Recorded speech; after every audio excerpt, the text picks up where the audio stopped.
In the last video that you can check out over here, we talked about how to manage your energy during your workday. You actually sent me a couple of really interesting questions that I answered during that video, and I got so many that I decided to do another video with a couple of more questions on really diving into the topic of how to really manage your energy during your workday. So this is what today's video is all about. I'm going to answer 3 more questions, and I hope that it will really help you to feel better and more accomplished at the end of the workday. So let's get started. Hi, and welcome back to my YouTube channel. My name is Julia Arndt, and I'm a peak performance coach and stress management trainer. And I'm really excited to talk with you today about the question, how to manage your energy during your workday, part 2. So I have, as I said before, 3 more questions that I really wanted to dive into because I thought they were super powerful and really important, and I think a lot of things that people struggle with on a day-to-day basis. So let's jump right into question number 1. How to feel more productive and accomplished at the end of the day instead of guilt. This is such an important question and something that I talk about on a really regular basis in all of my workshops, with my one-to-one coaching clients, in my podcasts, etc. I think this is such an important question because I think at the end of the day, we are all striving for the same thing. We want to feel accomplished at the end of the workday. And so, good question to ask, what can I actually do to feel accomplished at the end of the day instead of guilt? Well, let's take a step back and ask the question, what are the reasons why you are not feeling accomplished at the end of the workday? Well, you're receiving obviously a ton of emails on a day-to-day basis, and all of these want to get actioned on, right? So there's a huge to-do list that is building because of your inbox.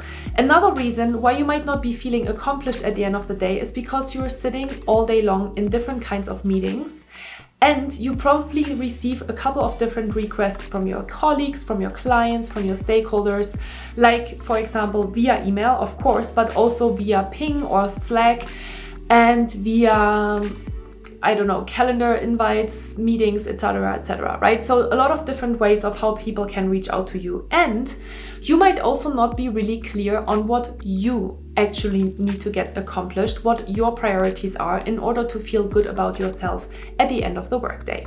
So the good news is that there are always things that you can control, but there's also things that you cannot control. So obviously we want to focus on the things that you can control, which is calendar management, when and how you respond to other people's requests, and obviously number 3, your priorities. So what are the priorities that you have to do? And I actually want to start with that first thing, because I think a lot of people are not feeling accomplished at the end of the day because they don't really know what they need to get done in the first place. You might have a list of 100 different things that need to get done, but obviously it's super unrealistic that you can get all of these things done in a day. So you need to pick 1 or 2 or max 3 things that you can get done during the day. So I highly encourage you every single morning to sit down before you start your workday and write down 2 to 3 priorities, 2 to 3 things that you want to get done for the day. Super clear, right? And it's important that these tasks are realistic and specific enough, because when they're not specific enough, they might actually take way longer than you think you need, and then it's not really realistic to get these things done. And then again, you don't feel accomplished at the end of the day, which oftentimes leads to guilt. And with that, of course, you're staying longer in the office, or you're staying longer at your desk in order to get the work done, and your work spills into the evening hours and sometimes even the weekends. So it's really important that first of all, you're being super clear on your priorities. Once you have that list, and it takes you maybe 5 minutes to do that in the morning, but it will make all the difference. I really promise you that, because I've gotten a lot of feedback from my clients that have implemented this strategy, and I am doing this myself on a day-to-day basis as well, and I find it super powerful. So write down the things that you need to get done, and now when people are starting to reach out to you, when you have meetings, then you can choose what is more important? Do you need to get the things done that are on your list of things to do? Or can you deprioritize and decide that the thing that the person is asking you for is actually more important? And that's obviously a choice and a decision that you need to make in the moment. There's no right or wrong about that, but it is helpful that you have that check-in with yourself. Another thing that is really important to do once you have your list of priorities is that you look into your calendar and you ask yourself the question, are the meetings that I have today reflecting the priorities that I have today? And oftentimes the answer is maybe 50-50. So you might have some meetings that are actually aligned with your priorities, and you might also have meetings that are not aligned with your priorities. So if you feel like you have not enough time in the day to get everything done, if you feel like your time is super stretched, then you need to get better at setting boundaries, and you need to tell people that you need to postpone the meeting, or that you need to cancel the meeting, or that you need to delegate the meeting in order to get your things done. And this is not so easy, and I know that. So I recorded a video a few weeks ago on how to set boundaries, which you can check out here. And I talk about really a step-by-step process on how you can get started setting boundaries at work. But let me summarize this first question, because I talked a lot about this right now, but it's really, really important in order to feel accomplished at the end of the day and not feel guilt, to be clear on your priorities and to make those priorities as specific and realistic as possible. And once you are done, close your laptop and make sure that you are done for the day, because you only feel accomplished at the end of the day when you are being realistic and specific with yourself on what you can actually get done. And this is a process.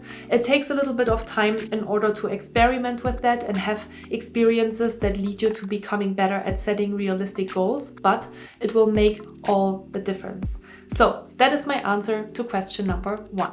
Let's talk about question number 2. How do you stay productive and motivated when you are already burnt out and are further demotivated by lack of raises or recognition for hard work? Well, this is a really good question. I think first of all, it's really great awareness when you are recognizing that you are feeling already super burnt out and that a lack of recognition demotivates you further. Some people would say, well, you should maybe ask yourself the question if this is the right job for you. If you are already burnt out and there's a lack of recognition, is it really the right job? But I tend to actually think differently about that, because it might be really a result of how you have been treating yourself and how you have been treating your stress levels. And if you have not been managing your stress very well, of course, you're going to get even more demotivated by a lack of recognition, because the higher our stress levels are, the more I believe we tend to look into our external world to feel accomplished and rewarded and acknowledged and praised, right? Because we are already not really in our middle anymore. We are not really in our center anymore. And so when you're then trying to get recognition and it's lacking, then you feel even more demotivated. So we really have to get back to the source, which is the question, what do you do on a daily basis in order to manage your stress levels?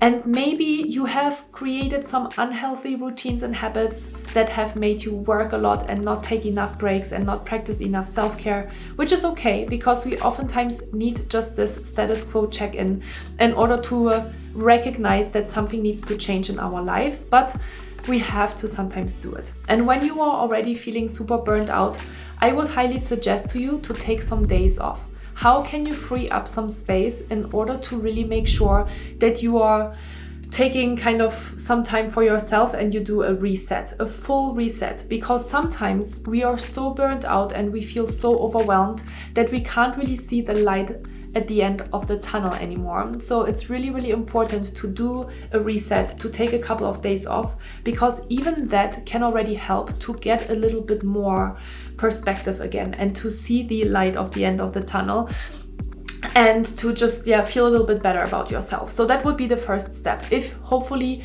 you can take some time off, even if it's just a weekend, and you're just really, really mindful about how you're spending the weekend in order to fully recharge. That could be just one way in order to feel less burned out. And then to really maybe take some time to journal or to write down a couple of things that are really important for you. Connect with your values. I have a really good video on that on my YouTube channel as well. Make sure to check it out here. You can download a list of values in that video, and then you can really write down, okay, what is actually super, super important for me? And then once you have that, check in with yourself on how often do I actually live by these values on a day-to-day basis. And if the answer is not often enough, well, then you need to think about how you can start reintegrating that into your day-to-day life. But oftentimes really the answer is that you just need more time for yourself in order to recharge. And depending on where you are at your burnout level, it might take a little bit of time, but don't be discouraged, because all of the work that you're now doing is work that you are investing in yourself. And if you just take some time off and then you get back to work without changing anything in your life, you will be for sure going back into burnout. So what you need to think about is that you are actually building new habits and new routines in order to prevent yourself from burning out over and over and over again. And this is really all the work that I'm doing. This is what the peak performance method is all about. If you haven't ever heard about the peak performance method, no problem at all. You can find some more information on my website that I will link down below, and you can see the 9 different components that I believe are super, super important in order to sustain your performance over a lifetime. And obviously all of the videos on my YouTube channel are about how you build sustainable tools in order to manage your performance, because I know that this is really, really important for you. So that was question number 2, and now we're going right into the last question of today's video. Last question: how do you handle productivity when you want things to be precise, but that gets in the way of efficiency? Great question. The art of imperfection. When do you know when to stop and when should you keep on going? This is a really great question, because we oftentimes have to kind of balance being really precise and doing great things, doing really great work, and then creating efficiencies, right? And let's be honest, oftentimes, at least to my experience coming from the tech world, we don't really have the time to be super, super, super precise, right? Because things are moving so quickly and things need to get done. So if you are a person that tends to be very perfectionist and you are aware of that, well, that's the most important step in order to change something about it. So that's great. So if you are a person that feels like perfectionism comes in your way of being efficient, then I would suggest to you a couple of different things actually. First of all, find an accountability person that helps you to be accountable to get things done, and then to move forward and move along once you hit, for example, a milestone. And that goes to the second step that I want to share with you.